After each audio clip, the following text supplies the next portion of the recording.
Bom dia, pessoal. Estamos aqui mais uma vez, nós juntos, dando continuidade aos nossos conteúdos. E esse capítulo, né, ele é bem interessante, que está falando um pouco do espaço rural. Até então a gente trabalhou muita coisa sobre o espaço urbano. E esse tópico especificamente, a gente vai estar trabalhando com a União Europeia, certo? Então, se vocês quiserem, podem acompanhar aí pelo livro na página 15, a partir da página 15 do capítulo 20, certo? Então, entendendo um pouco como é que é essa agricultura da União Europeia, o que é que eles produzem, qual é a força deles no mercado internacional, certo? Essa é um pouco a ideia desse tópico. Então, o que a gente tem aqui de informação, né, é que, primeiro, a gente sabe que a Europa ela é uma grande tem uma grande força assim econômica, social e cultural no mundo mais recente, certo? Então, do ponto de vista da agricultura, isso não seria diferente. Primeiro, porque eles têm alta tecnologia, né, para poder produzir isso, e eles vão ter também uma agricultura bem diversa, bem heterogênea. Então, isso contribui também, certo? Tanto para a produção interna, para satisfazer as necessidades da Europa como um todo, como também se houver a necessidade de exportação, tá? E aí algo muito bom para eles também é que as condições climáticas elas são favoráveis, certo? O solo também, e isso contribui também para que eles tenham uma boa produção, certo? Então vão ter lá o trigo, né? A principal cultura aí cultivada. Então, gente, após a Segunda Guerra Mundial, nós vamos ter alguns movimentos, né, de alguns países da Europa começaram a iniciar esse movimento de unificação na Europa. E por que isso, professor? Porque a Europa, apesar dela não ser tão grande, mas ela tem vários países e eles têm assim uma diversidade cultural, econômica e política, nem tanto econômica, mas política e cultural muito grande. E isso faz com que fez essa diversidade muito grande faz com que haja em alguns momentos, né, já aconteceu em alguns momentos conflitos. Então, essa ideia de quando a gente fala de União Europeia, foi um esforço em conjunto criado entre vários países, né, avançando aí ao longo do tempo até chegar em um consenso mais recente desses países poderem se unir para fortalecer a economia, poderem se unir para poder fortalecer os negócios, né, e melhorar economicamente. Bom, aí nós vamos ter aqui alguns acontecimentos, né? Então, o primeiro deles, isso, lembrando que aconteceu depois da Segunda Guerra Mundial, certo?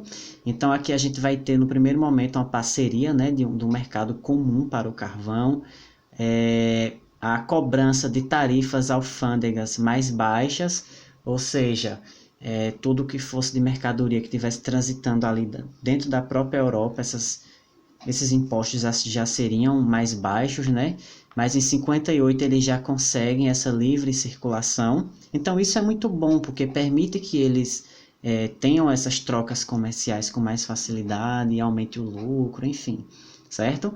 Aí em 86, né? Veja que já há bastante tempo depois eles estavam nessa tentativa de construção de identidade econômica, política e monetária, certo? E ao longo, isso pensando desde lá, depois da Segunda Guerra Mundial até a atualidade, eles vêm aí criando estratégias para poder se unir, certo? Por isso que o tópico de vocês aí chama-se União Europeia, né? Em 2015, ó, eles conseguiram ainda mais do ponto de vista econômico ser mais independente, certo? Então essa foi uma série de acontecimentos que é interessante. Então nós temos aí um mapa, né, mostrando para vocês a região da Europa, etc. Aqui, como a gente está falando de um ambiente rural e do que é que eles produzem, nós temos lá que a plantação de trigo ela é bastante significativa, certo? Há também, isso aí é um tipo de agricultura, mas não agricultura que a gente viu aqui nesse modelo, né, de grande porte. Aqui já é uma agricultura mais familiar e que tem bastante em Portugal, certo? Então, gente, passando aí essa primeira parte, a gente vai agora entender um pouquinho o que é que foi nessa política agrícola comum. Na verdade, essa política agrícola comum é como se fosse uma espécie de desenvolvimento, de apoio para o desenvolvimento rural. Porque eles entendem que as atividades agropecuárias são importantes, né? Quando a gente fala de atividade agropecuária, estou falando tanto da produção de alimentação que é produzida no campo, como também a criação de animais. E isso é importante porque a população numerosa do mundo precisa se alimentar, né? E essa alimentação ela vem justamente desse ambiente rural. Então, fortalecer essas pessoas que estão nesse ambiente rural é uma das estratégias lá dos países europeus. Inclusive, eles têm alguns países que dão até incentivos para as pessoas que trabalham nesse ambiente rural continuar por lá, certo? Aí, com isso, eles conseguem, também conseguiram, né, com essa política de união, eles conseguem segurar e sustentar os preços agrícolas superiores ao do mercado mundial. Só que mais recentemente nós tivemos aí a Organização Mundial do Comércio que começou a intervir um pouco nisso, tá? Eles não segurarem aí esse preço tão alto. Bom, e qual a relação, né, dessa agricultura da União Europeia com o exterior, né? Então, e tem aí equilíbrio entre exportações e importações. Para um país, quanto mais ele exporta, dependendo do que ele exporta, melhor para ele, certo? Porque ele vai estar tendo mais lucro, né, a partir do momento que você exporta. Quando você importa, de certo modo, você vai estar aí cobrando algum tipo de imposto e, dependendo, não vai ser tão lucrativo. Então, a União Europeia é o maior exportador de produtos agropecuários do mundo, né, para vocês terem uma ideia, e há uma diversificação nessas exportações, certo? E o Brasil, aí, ele é um dos países que mais exporta produtos alimentícios para essa União Europeia, certo? Então, aqui é um mapa que mostra muito bem, né, a agropecuária na União Europeia, o que é que eles têm, o que é que eles mais cultivam, o que é que se tem agricultura intensiva, extensiva, o que é que eles produzem. Então, esse mapa vocês podem estar vendo melhor ele no material em PDF, certo? Recomendo que todos vejam lá direitinho, tá? Bom, gente, e aí, mais recentemente, o que é que a gente está tendo no mundo como um todo, e na União Europeia não foi diferente, que é o crescimento dessa agricultura orgânica, né? De certa forma, eu já falei um pouco rapidamente em capítulos anteriores, mas como a gente está falando de agricultura de forma agora regionalizada, quando eu falo regionalizada, eu estou querendo dizer que a gente está trabalhando agora especificamente com a União Europeia, certo? Então, lá eles vão ter esse modelo específico de trabalhar, né, com a agricultura orgânica. Então, aqui em 2014, né, de 2014, houve um incentivo maior para esse tipo de agricultura, né, tendo em vista aí todas as discussões, tanto de sustentabilidade, quanto de combate às alterações climáticas, tá? Então, os agricultores, eles começaram a adotar algumas medidas nesse sentido, e também diversificando as suas culturas, né? Quando a gente fala de culturas, é as diversas plantações que nós vamos encontrar aí no ambiente rural. Na tentativa de conservação das áreas de interesse ecológico, certo?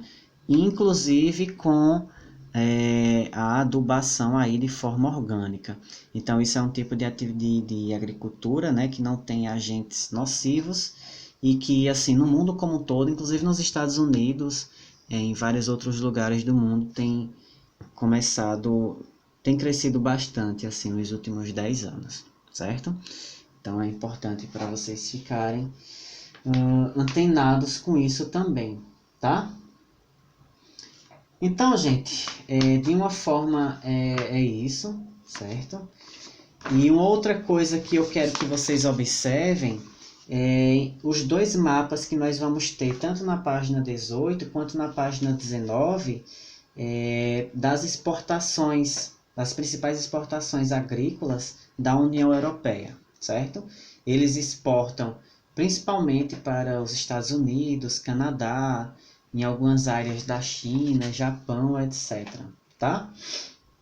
E as importações que eles recebem, também recebem dos Estados Unidos, e como eu próprio falei na apresentação, a União Europeia também recebe muitos produtos do Brasil, certo? Então é bem interessante vocês estarem antenados com isso. De onde eles recebem essas importações, né? E para onde eles exportam. Isso é interessante, tá? Bom, gente, por hoje é isso.